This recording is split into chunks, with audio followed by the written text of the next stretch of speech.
L'Afrique, le berceau de l'humanité, a connu des dirigeants très puissants et tout aussi riches. Ce riche continent si beau, si rayonnant, a connu des rois très puissants qui ont dirigé des territoires africains avant la période coloniale. Du Mali à l'Égypte, en passant par le Ghana, le Soudan et jusqu'en Afrique du Sud, découvrez les 5 plus grands et puissants rois du continent africain.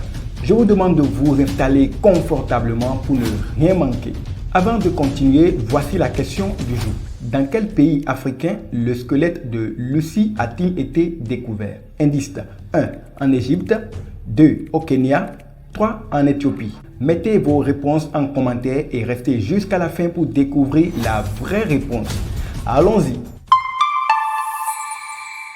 Numéro 5. Mansa Kankan Moussa, empereur du Mali de 1312 à 1337.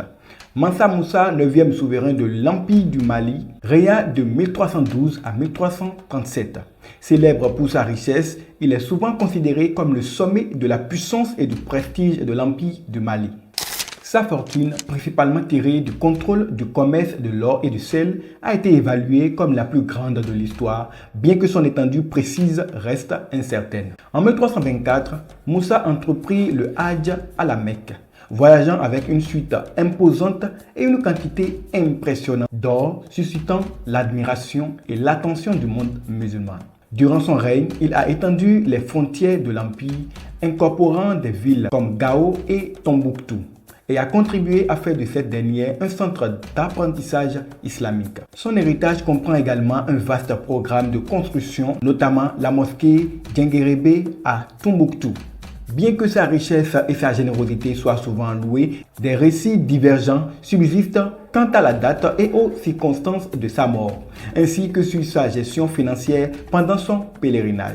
En dépit de ces ambiguïtés, Mansa Moussa reste une figure emblématique de l'histoire africaine, représentant l'âge d'or de l'Empire du Mali et sa prospérité. Numéro 4. Samori Touré, roi du Soudan de 1830 à 1900. Samori Touré, né vers 1830 dans le village de Mayambé en Guinée, était un chef politique et militaire exceptionnel. Il a su développer des alliances stratégiques avec d'autres chefs locaux et tribus, renforçant ainsi son pouvoir sur un vaste territoire qui englobait le Mali, la Guinée, la Côte d'Ivoire, le Sénégal et le Burkina Faso. Outre ses compétences politiques, Touré était également un brillant stratège militaire, mettant en place une armée bien entraînée et disciplinée pour défendre son empire contre les forces coloniales européennes.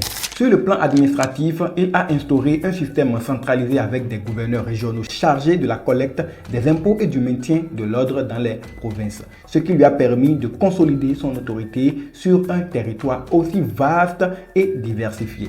Parallèlement, il a encouragé l'éducation en fondant des écoles et en favorisant le développement des arts et de l'artisanat, contribuant ainsi à l'épanouissement culturel de son royaume. Malgré sa capture par les forces coloniales françaises en 1898, Samori Touré reste une figure vénérée dans de nombreuses régions d'Afrique de l'Ouest pour sa résistance héroïque à la colonisation. Son héritage en tant que leader politique, militaire et défenseur de la culture continue d'inspirer de nombreux Africains aujourd'hui, témoignant de sa grandeur et de son impact durable sur l'histoire de la région. Si vous appréciez cette vidéo, n'hésitez pas à vous abonner à la chaîne en activant la cloche de notification pour ne rien manquer de nos prochaines publications. Numéro 3. Tenkamene, roi du Ghana de 1037 à 1075.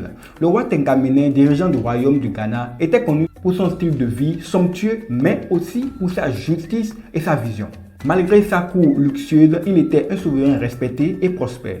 Son royaume, situé dans les régions actuelles du Mali et de la Mauritanie, était florissant, sans pauvres et avec peu d'incultes. Tenkamene encourageait l'éducation et la connaissance du monde extérieur parmi ses sujets.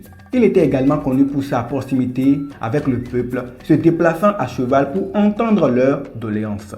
Sur le plan financier, il instaura des taxes sur le commerce et l'exploitation minière, ce qui fit du Ghana un centre commercial majeur en Afrique de l'Ouest. Cependant, après sa mort en 1915, le pouvoir central du royaume commença à décliner. Les riches familles marchandes gagnèrent en influence, les musulmans devinrent plus influents et les routes commerciales furent perturbées. Une série de sécheresses affaiblit davantage la région, marquant la fin de l'ère glorieuse du Ghana en tant que royaume de l'or.